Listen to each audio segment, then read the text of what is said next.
Insights channel. Steve here, and today I'm going to read you a little bit from some of my books. In this audio today, with this audio, I'd like to really encourage people to do buy my Insights books. Buy Insights books for this Christmas. Buy them to give away to friends. And I've got a very good introduction here to one of my books. This is from one of the early books, Book of Jasher. And since I think the introduction is very good, I'm going to read you some of that today to give you an idea. What's the difference between you just reading the Book of Jasher or listening to it on audio, as composed of having my comments in there and cross-references to the Bible. I want to give you a taste of it. So this today is synopsis, summary, and introduction. This is written May 2019. The Book of Jasher, referred to in the Book of Joshua in the Bible and the second book of Samuel, faithfully translated from the original Hebrew into English. And here it is from the Book of Joshua. Is it not written in the Book of Jasher? Behold, is it written in the Book of Jasher, 2 Samuel? Salt Lake City, published by G.H. Perry and Company, 1887. So that's when we got hold of the Book of Jasher in English. This is the Apocryphal Book of Jasher. In my case, I have two books on Jasher. This is Jasher Insights Book 1. Also there's a Book 2, because it's so much information in it. So this is the Apocryphal Book of Jasher, translation of a Hebrew book, yes, right, originally in Hebrew, printed in 1617, Sefer HaYeshua. The Hebrew line of this book means the Book of the Upright, or the upright or correct record. And this text covers much of the same ground as the traditional Mosaic books of the Bible, from the creation of the world to the death of Moses, albeit with several minor variations. Well, what is normally written above the Book of Jasher, it's very important to state that the above-mentioned original Hebrew copy, the Book of Jasher, was actually written in pre-Christian times and eventually was translated into English in the early 1600s and printed in 1613, all round about the time of when the King James Version of the Bible was translated in 1601. From what I studied, the original Book of Jasher, which is a history book, was originally assembled and written at the time of Joshua, or around 3,500 years ago. And the source of that is BibleFacts.org. Unfortunately, the above traditional description does not do justice to the amazing Book of Jasher. First of all, I'd like to state that I personally, from much study of the Book of Jasher, certainly believe this book is inspired writing, although I think that in parts of the book the stories have been somewhat embellished and some of the dates are different from either the Bible or the Septuagint version of the Old Testament. It's likely that the original Book of Jasher, as clearly mentioned, the Old Testament of the Bible, has been either altered or tampered with. Nevertheless, it is still an excellent book to read. See a lot more about this in the appendix of my book here, Jasher Insights, Book 1. 2 Peter 1:21. For the prophecy came not in old time by the will of man, but holy men of God spake as they were moved by the Holy Ghost.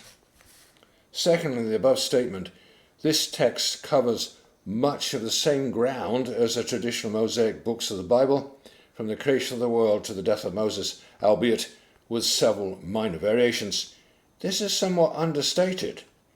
The Book of Jasher, in fact, gives a lot more background information to many of the biblical stories than even the Bible itself does. The Book of Jasher also brings out the supernatural powers of God much more than the Bible does. For example, is manifested through the sons of Israel, or Jacob's sons, the patriarchs. As you can read my other book, the Patriarchs' Insights. That does a good job on that too. Another ancient book, another ancient Hebrew book. And their constant wars to rid the lands of Shem of the Canaanites and other enemies. In comparing with the Bible, the Book of Jasher describes in great detail about the Garden of Eden, Adam and Eve, Cain and Abel, and the origins of evil. Yes, you should get my book on that one also. Eden Insights gives incredible details you've never heard of in the Bible from Adam and Eve. Just incredible. Very emotional book. In the Bible, in Genesis, it only gives a couple of chapters to Adam and Eve in the Garden of Eden. If you read the lost books of Adam and Eve, on which my book Eden Insights is based, you've got 120 chapters related to Adam and Eve. Everybody should know about it. It's amazing stuff. Amazing stuff. The great sorrow they had in having to leave the Garden of Eden and how they lived. Just incredible stuff. Wow. So, in comparing with the Bible, the book of Jasher describes in great detail about the Garden of Eden, Adam and Eve, Cain and Abel, the origins of evil. Also talks about Cain as the first person to write things down, and later his great-great-grandson Enoch, from before the great flood, also writes things down on tablets of stone. We'll read the infamous Genesis 6 episode in greater detail in this book of Jasher. Genesis 6, 2 and 4. The sons of God saw the daughters of men that they were fair, and they took them wives of all whom they chose. And there were giants in the earth in those days, also after that. And sons of God came in unto the daughters of men, they bare children to them, the same became mighty men, which were of old, men of renown. Right now I'm just reading straight out of my book, ENOCH Insights, Book 1. And this is in the synopsis, summary, and introduction to the book. In the time of Jared, the father of Enoch, 200 of the watcher class of angels descended to earth on Mount Hermon in rebellion against God. What was so special about these watcher class angels? In this book I'll explain about that in detail. One of the reasons for the fall of the watchers, or fallen angels, was they said that they wanted to have their own wives and children. Well, that's what most writers of Genesis 6 say. But was that the real reason? Find out in this book. The fallen angels had intercourse with the beautiful women on the earth, but who was seducing whom? Read all about it in this book. You can also read much more about this topic in my other books, ENOCH Insights and The Secret of ENOCH Insights. That's my latest book. Came out a couple of months ago. In this book, gruesome and grisly giants are born from the offspring of the disobedient fallen angels and human women. Oh, I'll add to that, they weren't just any human women. They were actually the licentious daughters, descendants of Cain. And there's a whole story about who Cain's father really was. Was it Adam? Or did Satan interfere? Well, that's a whole story in itself. There were many types of giants, which were also at different heights, all incredibly dangerous. What are the possibilities of these same monstrous giants returning one day to planet Earth? You can find a possible answer to that question in this book. How big were these giants? Read on to find out. Why did the giants become grotesquely grisly cannibals who were terrorizing the inhabitants of the earth in pre-flood times? Well, the book of Jasher portrays Enoch as a sort of king of kings for 243 years. In fact, this book of Jasher talks a lot about Enoch. It gives him at least a couple of chapters talking about his life, what he did, how he was a king of kings for 243 years, tried to teach mankind to behave. As long as Enoch was alive, they behaved. As soon as he was out of the picture, started to go astray. It also talks a lot about Nimrod and Babel in the early times after the Great Flood. That is a fantastic story in itself in this book of Jasher. This book describes the Tower of Babel as being at least 9,000 feet high and gives many more details of the tower's structure. It tells us that Nimrod was not fully human, but he had the blood of the Nephilim, or that's the giants, and was becoming like one of them. The book of Jasher helps us to have a much better grip on the time sequence concerning the life of Abraham and his father, and where they came from, what life was really like back then. It shows Abraham as a mighty warrior king who was a real idol smasher and who totally obliterated all his enemies with God's power, his help. Abraham is shown to be alive at the same time as Nimrod, and even at the same time with the great patriarch Shem and his father Noah. Quite remarkable when one considers that Abraham was the 10th generation after Noah. Abraham apparently got his spiritual training at their houses of both Noah and Shem whilst fleeing Nimrod. Abraham was probably studying and learning from the book of Noah and the books of Enoch, which Noah had brought with him on the ark at the time of the Great Flood. Concerning life right after the Great Flood, there are lots of interesting details in this book of Jasher that are not given in any other books about Noah and the Great Flood and his life after that, as well as those who were descendants of Noah, what happened to them. You'll read about Rickion, strange character who allegedly brought the name of Pharaoh to Egypt.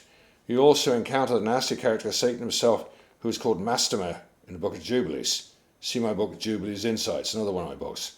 And who is always lurking around in the background, trying to cause trouble for Abraham and his descendants. In this book, the amazing story of Shechem will be told. That's what the cover is dedicated to. The front cover of my book there shows a beautiful woman on the front there, and that is the sister of the 11 patriarchs, I should say, 12 patriarchs. It's their sister, or the number 13 of the children of Jacob. Amazing story of Shechem, to which the cover of this book is dedicated. Just 2 of Jacob's sons totally destroyed an entire city of the Canaanites called Shechem, because the prince of the city had forced himself upon their only city, Tamar, and forced himself on her against her will. Actually, you find out from other books that she was only 12 years old. Complete pervert, prince of that town. Later, Jacob and all his sons came to live outside of Shechem, only to have the whole race of the Canaanites come out to fight against them, numbering in the tens of thousands, against a mere handful. Read what happens. It's exciting stuff. Shechem was where Abraham, grandfather of Jacob, was resting under a tree when the angel of the Lord came to speak with him. And God promised to Abraham that all the lands that he could see to the north and south and east and west, his descendants would inherit. There is a strange story of some of the herdsmen of the descendants of Esau being terrified by hundreds of animal-human chimeras, with the top half of their bodies being as a beast, bottom half as human. And these creatures simply rode off with all their animals, scared the living daylights out of the men, who then refused to go back to that location.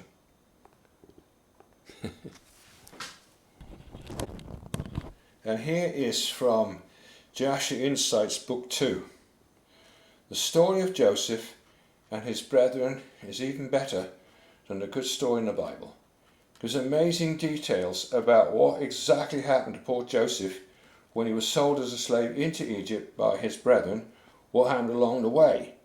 There's a very seductive, beautiful woman called Zelicah, the wife of Potiphar, who was always trying to force Joseph to go to bed with her, and when he was only 18, and was her slave.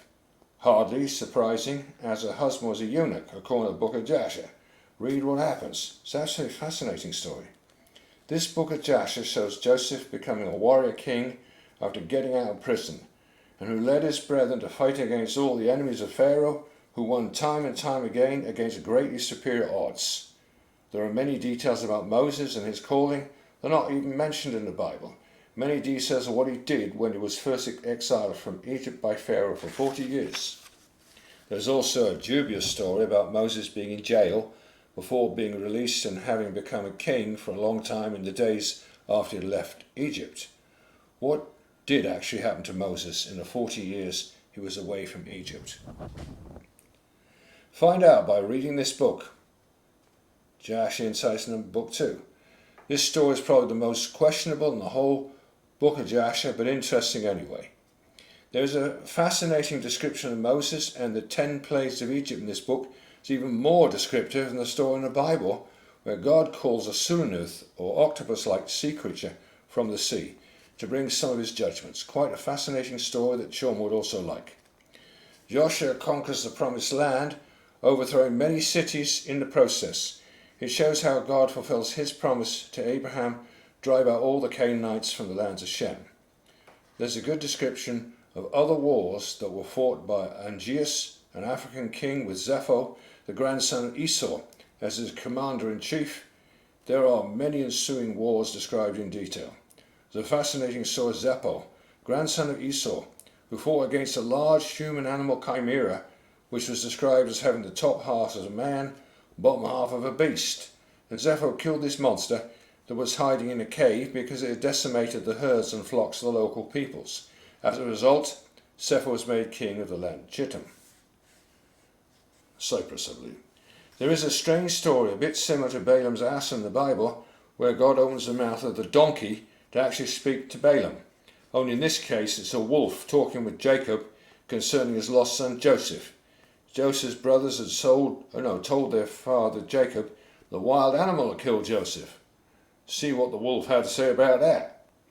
And I believe from having studied this book many times that this book is very valuable, although some of the stories could be somewhat embellished. But then who's to say? Some of the miraculous stories in this book may seem far out to us in modern skeptical times, but then I could also argue, who am I to question God's miraculous ways? James 1:5. If any of you lack wisdom, let him ask of God, giveth all men liberally, upbraideth not, shall be given him. Matthew 8:3.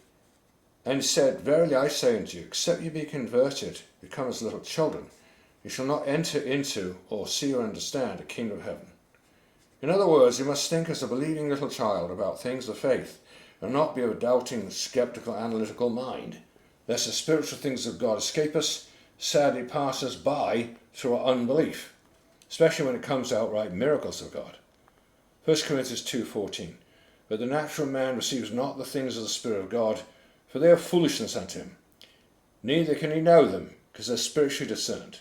You will also find an appendix in the back of this book, Jasher Insights Books 1 and 2, giving many more details and web references. Okay, so that's the introduction to my two books, Jasher Insights Books 1 and 2. There are also introductions of the other books, I have a total of 11 books now. But I very much want to encourage people to buy the books this Christmas, because I'm going to give you a special deal. And here's the deal with my books. I have 11 books. Most of them normally cost like £20 a book, something of that order.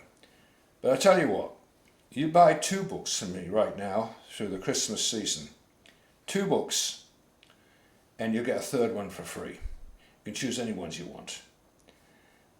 I would say that the books that are most popular are ENOCH Insights by Adam and Eve, and also The Secrets of Enoch, that's the latest book, along with ENOCH Insights. You've got Secret of ENOCH Insights and the first book, ENOCH Insights. Those two sort of go together. Then you've got Jasher Insights, book 1 and 2. You've got Jubilees Insights, another fantastic book based on ancient Hebrew book.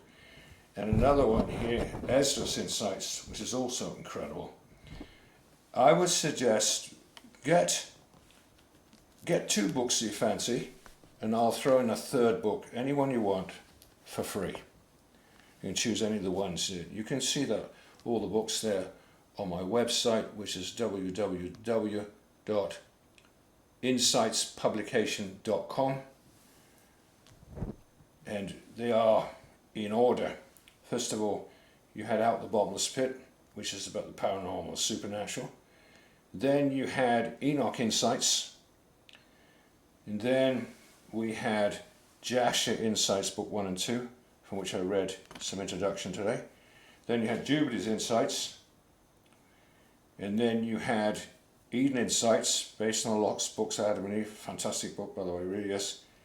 Reveals a lot of secrets about pre-flood times. And then you had Testament of the 12 Patriarchs Insights. And those patriarchs made references directly to the books of Enoch, written 3,700 years ago. Amazing stuff. And then you've got Ezra's Insights, from the time of Ezra, 500 BC.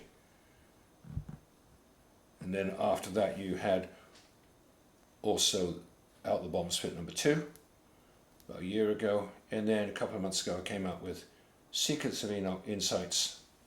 So I would really like to encourage people to please do buy our books. But we'd like you to start buying them directly from us rather than from Amazon, because on Amazon, I know sometimes they're quite expensive, up to $25, $30, which I consider to be too expensive, but it's not me that sets the price. And I want to explain to you, whenever we sell books like on Amazon or something, we only get 25% of the money. and then we get that a year after the fact. That's what it is. So we don't, selling books, we don't make loads of money or anything. No, it's not like that. But I would like to encourage people, if you'd like to help our ministry is to try and get God's word to the whole world, to get as many people as possible, whether it be books or tracts or all kinds of material with God's word. If you'd like to help us, you can also donate to help our work in publishing the word and getting it to the whole world. That is the vision. If you'd like to help us financially, you can help by sending donation to help. You can also see that on my website. Go on my website, explains all about donating and helping our work to get the word out to the world. So again, my website there's www.insightspublication.com, and it shows you there how to donate. On the other hand, if you'd like to just buy 2 books, get one for free, take the opportunity now, because you get it a lot cheaper than normal by buying it straight from me instead of getting from Amazon or other publishers. Well, thanks for listening. You also can write to me at my email. I have different emails, and one of them is activatedscotland@gmail.com. That's one you can write and order books. Alright? Or if you want to write to me, you can also send a message there too. Well, thanks for listening, and have a great run up to the Christmas season, tonight being Halloween night. Thanks for listening. Bye for now.